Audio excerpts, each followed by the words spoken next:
speaker, but the problem is my word is limited to introduce him. So maybe I speak Tagalog, English, ano. Uh, but this man of God, ano, really, I know his father. And every Adime family know this ano yung kanyang ama. Sabi ko sa inyo tatagalogin ko na ano. Because his father is also a big help to our community Filipino. His name is Pastor Peretti, ano? Talagang Terry Peretti, Pastor Terry Peretti, ano?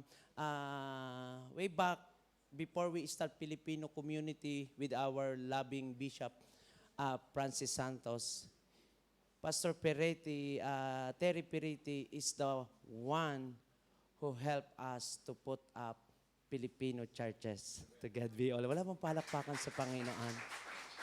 Hallelujah. Siya yung nakipaglaban para makapag-put up din ng church dito sa all over. And right now, because of this person, together with Bishop, we are now 69 churches all over Italy. I believe the principle, like Andrew and Peter. With Peter, he speak to 120, 3,000, 4,000 people.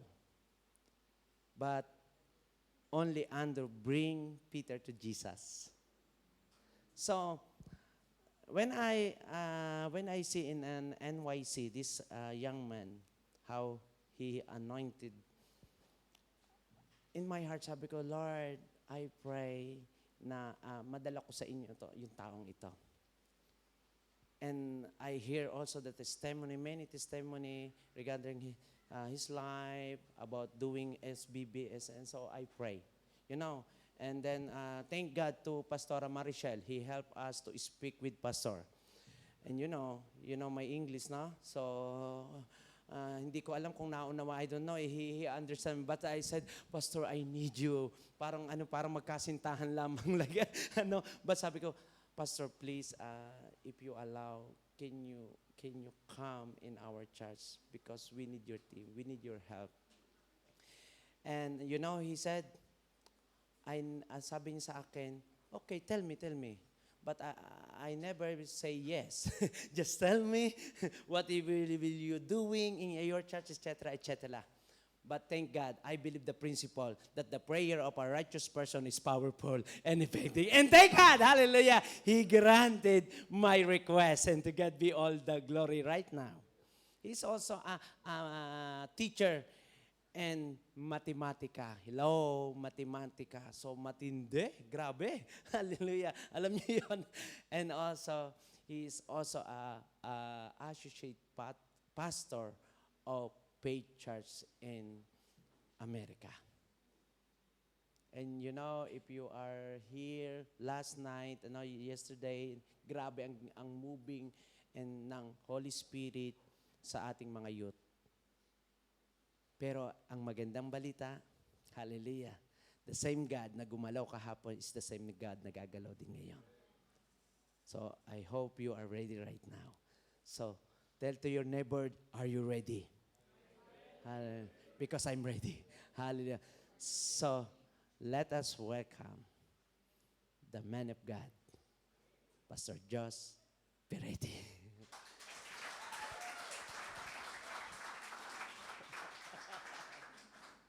God bless, Pastor. Thank you very much.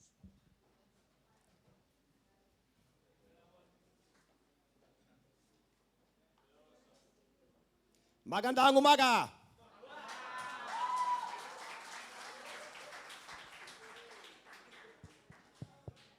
Come up here.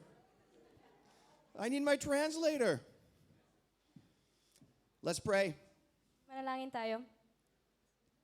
Heavenly Father, Diyos, we want to hear from you this morning, gusto namin pakinggan ka. not from me. Hindi salin sa akin.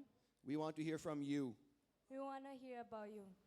So open our ears Buksan mo ang aming tenga and may we hear what the Holy Spirit at at anong gustong sabihin ng Espiritu Santo wants to say to us. sa amin. In Jesus' name, amen. Sa pangalan ni Jesus, Amen. I am very honored to be here for 3 reasons. Nagagalak ako na nandito ako dahil sa 3 rason. Number 1, it is always an honor to preach the Word of God. Pauna, laging isang honor na makapagpuri sa Diyos. Number 2, I'm Pangalawa. honored. Where are you going? Number 2, Pangalawa. I'm honored that Pastor Randy would invite me. Thank you, Randy. Nagagalak ako na in-invite ako ni Pastor Randy. But number 3, today is a special Sunday for my family. At pangatlo, ngayon ay isang special na Sunday sa pamilya ko. On July 31st, 1976, Noong July 31 ng 1976. you're speaking English. Lagabisco. Oh, Lagabisco. Lagabisco. No? Il 31 luglio 1976. My father was 28 years old. Tatay ko ay 28 years old. I was 3. At 3 years old lang ako. And we landed in Fiumicino for the first time. Dumating kami sa Fiumicino. I was this tall. Ganito ako kataas. And that was 50 years ago this week. At 50 years ago yon. Itong week na to. Yes. And in those 50 years, my father has had the privilege of speaking to hundreds of thousands of people in Italy. At sa 15 years na yon, ang tatay ko ay nakapag-preach sa dami-daming, libong-libong church dito sa Italy. He has baptized thousands of people in rivers, lakes, and oceans.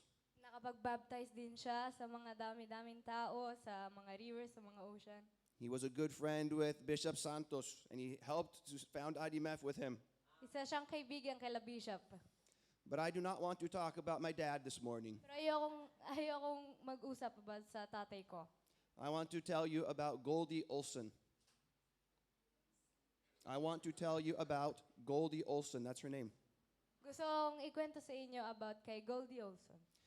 Raise your hand if you have ever heard of Goldie Olson. Taasan niyo ang kamay niyo kung napakinggan niyo na siya. No, Hindi. you haven't, have you? Hindi No pa. one has heard of Goldie Olson. Wala pa. That was her name. She was Swedish. Swedish siya. Goldie Olson. Goldie Olson. Today, if you open your Bibles to Genesis chapter 16, I want to Ngayon. read you a little story. Ngayon, pag binuksan niyo yung Bible niyo sa Genesis Genesis chapter 16. 16,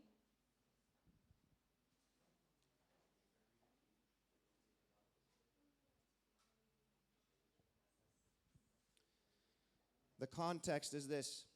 ang konteksto ay ito. God had promised Abraham a son, Nangako ang Diyos kay Abraham ng isang anak. but Abraham and Sarai, they grew impatient. Pero si Abraham at si Sarah naging impatient. And so they took things in their own hands. Kaya ginawa na lang nila sa sarili nilang kagawan. And instead of waiting for God, they said, Abraham, have a child with my servant. At imbis na intayin ng Diyos, sinabi nila, ang Abraham nagkaroon ng anak sa servant. The servant was named Hagar. The servant was named Hagar.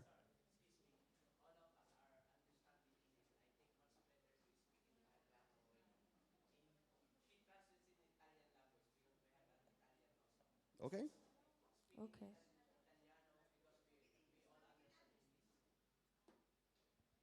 Cambiamo lingua. Okay. Io inglese, tu italiano. Va bene. Okay. So here's what it says in Genesis chapter 16. Quindi questo è quello che dice in Genesis 16. Sarai mistreated Hagar, and so Hagar fled from her. Verse 6. The angel of the Lord found Hagar near a spring in the desert. It was a spring that is beside the road to Shur. And he said, Hagar, slave of Sarai, where have you come from, and where are you going? I'm running away from my mistress, Sarai, she answered. Then the angel of the Lord told her, Go back to your mistress and submit to her. The angel added, I will increase your descendants so much that they will be too numerous for you to count. The angel of the Lord also said to her, You are now pregnant, and you will give birth to a son. You shall name him Ishmael, which means the Lord hears. For the Lord has heard your misery. He, your son, will be a wild donkey of a man. His hand will be against everyone, and everyone's hand against him. And he will live in hostility towards all his brothers. She gave this name to the Lord who spoke to her. You are the God who sees me. Tu sei l'Iddio che mi vede. For she said, I have seen the one who sees me. Oggi ho visto colui che mi vede. That is why the well is called Ber Lahai Roi, the well of the living one who sees me. And it is still there between Kadesh and Baded. Here is the fact about God. Listen carefully. Questo è un fatto su Gesù. God sees the little person. Dio vede le piccole persone.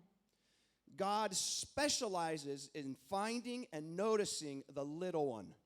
E Dio è specializzato in vedere e prendersi conto delle persone più piccole. When it was time to find a king for Israel, E quando era il momento di trovare un re per Israele, God found David, Dio ha trovato Davide, the youngest brother that no one noticed.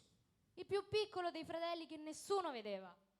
When it was time for the Messiah to come into the world, Quando era il momento del Messia ad arrivare nel mondo, he found a young lady named Mary, trovò Maria, a nobody, nessun altro, no one of importance. nessun altro di importanza. When it was time to open the gates of paradise, Quando era il momento di aprire i cancelli del paradiso, who was the first person Jesus took with him? chi era la prima persona che stava con Gesù? A thief on a cross, Un ladro, a nobody. nessuno. And when it was time to reveal to the world that he was the Messiah, E quando era il momento di dire a tutto il mondo che lui era il Messia, who was the first person he told it to? chi era la prima persona a cui l'ha detto? A woman, Una donna, a Samaritan, una samaritana a woman that the village hated. e una donna in un villaggio. He found the least of the people. Lui trovò la persona più piccola in quella comunità. Have you ever felt insignificant? Vi siete mai sentiti insignificanti? Have you ever felt small in the kingdom of God? Così piccoli nel regno di Dio? That's why I'm here to tell you this morning about Goldie Olson. E sono qui per darvi di Goldie Olson. Now you're wondering, what in the world is Goldie Olson? Ora vi starete chiedendo, ma chi è Goldie Olson? I come from a family of immigrants. Io vengo da una famiglia di immigrati. My family immigrated to the United States La mia famiglia è immigrata agli Stati Uniti from Italy dall'Italia in 1898. nel 1898. And my family, like most Italian families, E la mia famiglia, come molti Itali, did not know the Lord. non credevano nel Dio. Then one day in 1936, E una volta nel 1936, my grandpa Gino, mio nonno Gino, Gino Peretti, Gino Perretti, nome italiano è il proprio. nome italiano, Sì. Mangiava la pizza, gli spaghetti, Gino Peretti. Faceva il chirichetto in chiesa, faceva il chirichetto in chiesa, ma non era salvato. ma non era salvato. My grandpa Gene was 9 years old. Mio nonno Gino And aveva he- 9 anni Aveva 9 anni, sì. And he was playing baseball in a park. e giocava a baseball in un parco. Baseball, American game. And a lady, an older lady, E una donna named Goldie Olson, di nome Goldie Olson was a Sunday school teacher.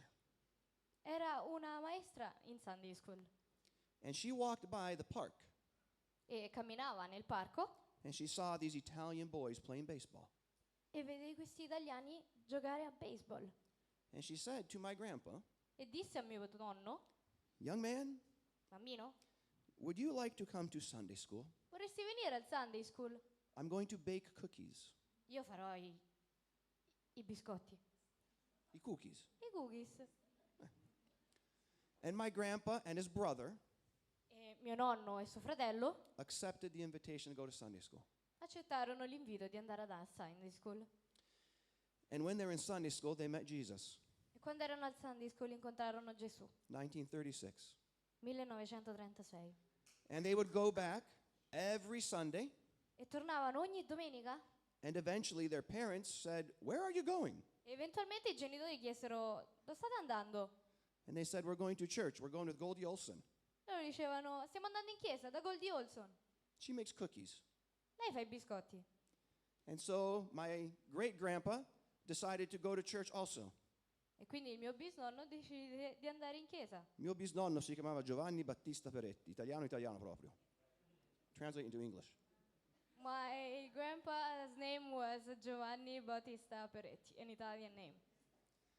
And so Giovanni Battista Peretti met the Lord in church in 1936. E quindi Giovanni Battista Peretti incontrò Gesù nel 1936. So here's what happened eventually. Quindi questo è quello che è successo eventualmente. Goldie Olson was older, Goldie Olson era vecchio and she passed away. e morì. And she went to heaven. E andò in paradiso. And when she got to heaven, the Lord said to her, "Well done, my good and faithful servant." E quando arrivò in paradiso disse, bel lavoro, mia fedele. And she said, probably, I wasn't there, I'm imagining Probabilmente here, disse, io non lo so, non c'ero là, sto immaginando. but Lord, I didn't do much. Ma Dio non ho fatto tanto. I was just a Sunday school teacher. Ero soltanto una maestra Sunday school I made cookies for the kids. e facevo i biscotti per i bambini. And I think that the Lord said, Goldie Olson, let me show you something. E credo che Dio gli ha detto, Goldie Olson, lascia che ti faccio vedere una cosa. Come here, Goldie. Vieni qua. All right, Goldie Olson, Allora, Goldie Olson, let me part the clouds for you. ti faccio vedere le nuvole. Look down there. Do you see down there on earth? Guarda laggiù. Do you see that little boy you invited to Sunday school? Lo vedi quel bambino che hai invitato in chiesa? He became a pastor. Lui adesso è un pastore. And his father E suo padre is an evangelist. è un evangelista. Oh, Oh, but wait, Goldie, there's more. ma aspetta Goldie, c'è ancora. Let me show you what happened after that. Ti faccio vedere cosa è successo dopo di quello. That little boy you invited to Sunday school Quel bambino che hai invitato a Sunday School had a son. ebbe un figlio His name was Terry Peretti. e il suo nome fu Terry Peretti. And Terry went back to Italy E Terry tornò in Italia and he preached to hundreds of thousands of people. e predicò la parola del Signore a 1000 persone. And he met Bishop Santos E incontrò Bishop Santos and he helped found the Filipino church. e fondarono la chiesa filippina. Let me show you more, Goldie Olson. Ti faccio vedere altro, Do Goldie you see that Olson. town right there? That's Terni.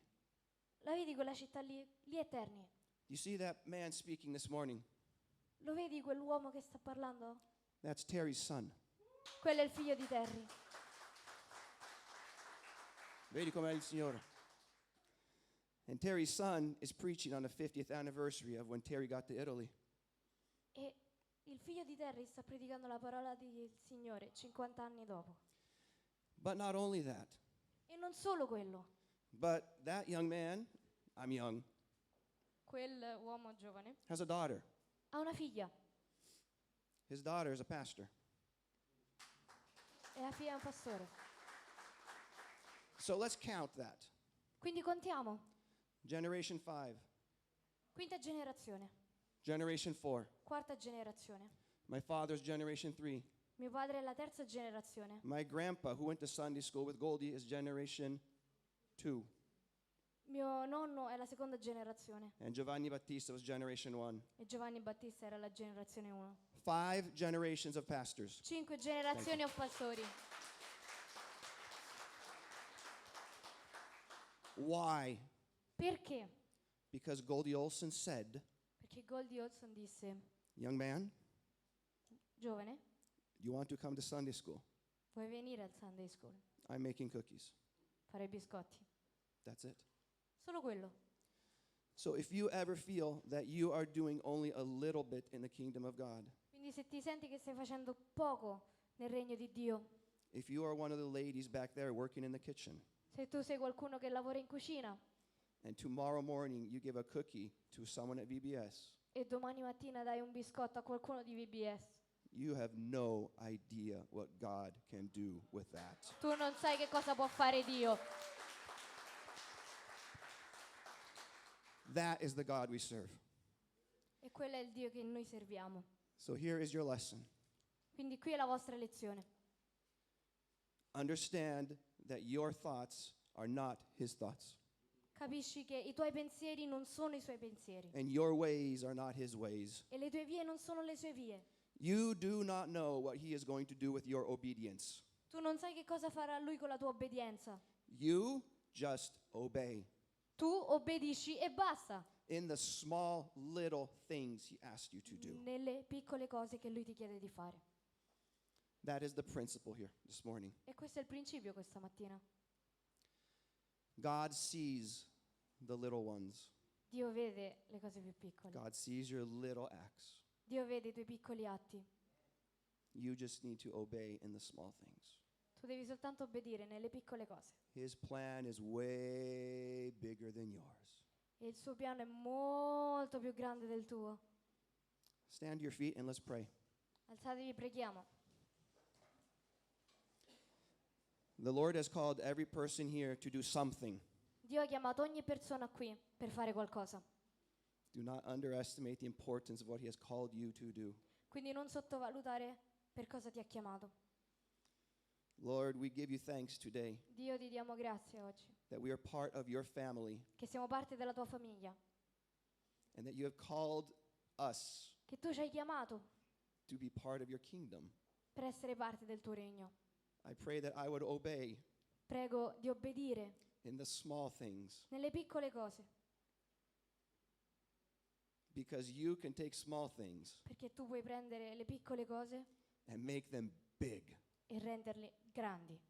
So we give you praise, Lord, Quindi ti diamo lode because your goodness per la tua bontà goes from generation to che generation va to da generation generazioni a to generation generazioni to a generation. generazioni. All the glory to God. Tutte le lodi a te. Amen. Amen. Amen. You may be seated. Thank you. Potete sedervi, grazie. Pastor Randy, Pastor Randy. that message this morning was simple, Il messaggio questa mattina era semplice, but did you hear it? ma l'avete sentito? Amen. Hallelujah.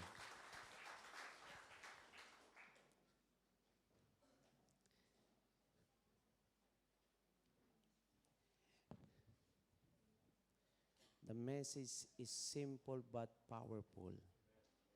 And this is why I invite Pastor. I told you before, 5 years ago, I think, how many years na tayo nag-Bible study? Nag-SBBS? Probably 9. Magte-10 na. And I told first, hindi nyo nakikita sa ngayon ang ginagawa natin. Many of you sacrifice a lot of money. Many of you sacrifice for work, to live, asking vacation to help the SBBS. And maybe you did not receive the harvest. But God is faithful. Lahat ng inyong ginagawa ay hindi nawawalan ng kabuluhan. Mga kapatid ko, sabi ko, hindi kami hihingi sa inyo ng offering. Just support the t-shirt. But you know, it is a simple message. One person, one child, accept Jesus Christ as their Lord and Savior. One person offer a cookies for one child. But generation happen. Many mighty men and women of God right now is the fruit. At hindi ako papayag ngayon na madiktahan ako ng kaaway para magbigay ng seed sa mga bata ngayong generation ito. Hindi namin kailangan yung pera nyo. Pero kailangan namin yung faith nyo that if you give an investment to our children, it will big result to them from generation to generation. Kaya mga kapatid ko, bago ako manalangin, meron ba ditong tatayo na magsisid financially for one children? We did not ask you how much.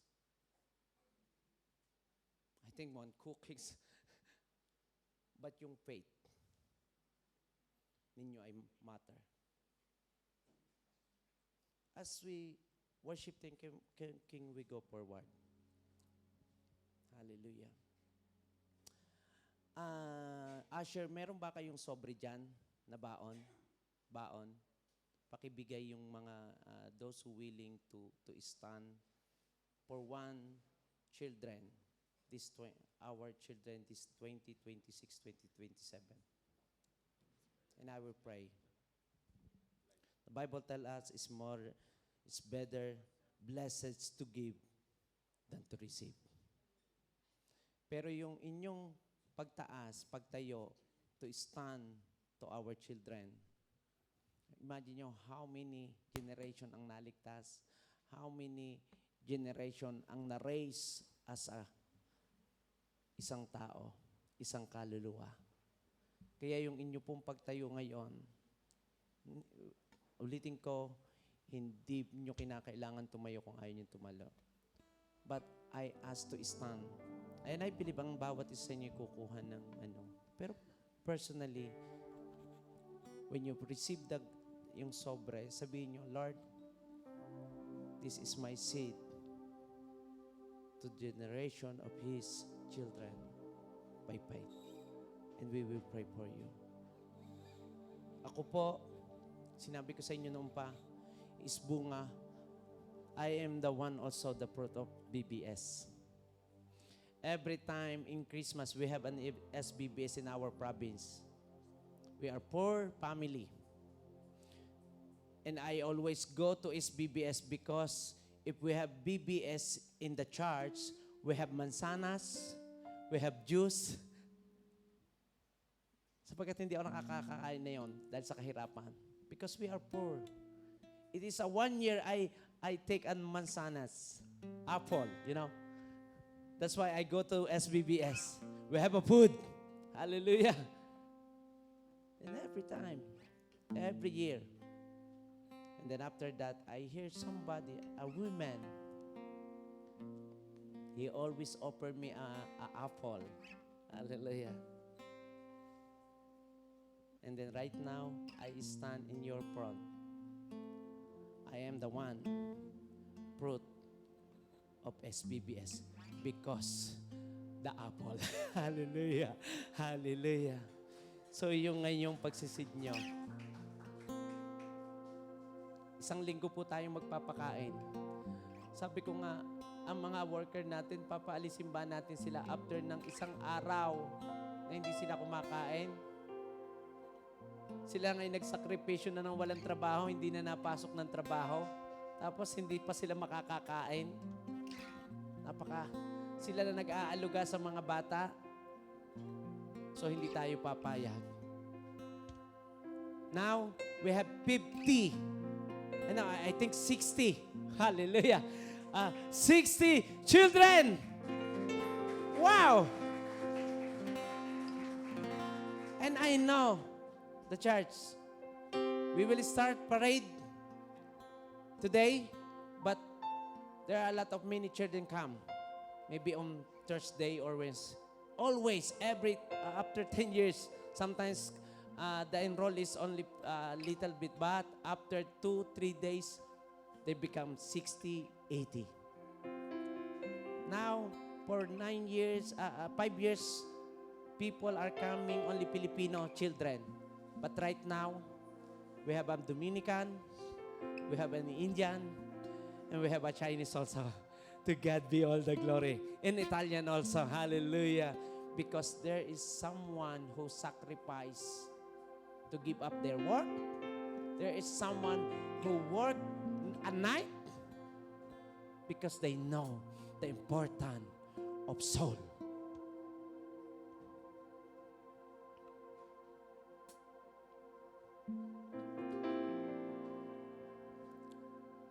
Panginoon, thank you for the message that you given to us. Thank you for the life of Pastor Joss. Thank you for the beautiful testimony and encouragement to the church. And right now, oh Father God, hindi kami papayag na hindi kami maging parte ng mga mighty men and women of God, these children, na idadako mo, Panginoon, to expand your kingdom from Italy to America. And I can say, from Turkey to Europe, from Europe to Philippines, hallelujah, and from all over the world. You will raise a mighty men and women of God. Father God, these your people, and we will stand together, united in faith. We will seed to our children for their future to expand the kingdom of God. Hallelujah. Hallelujah.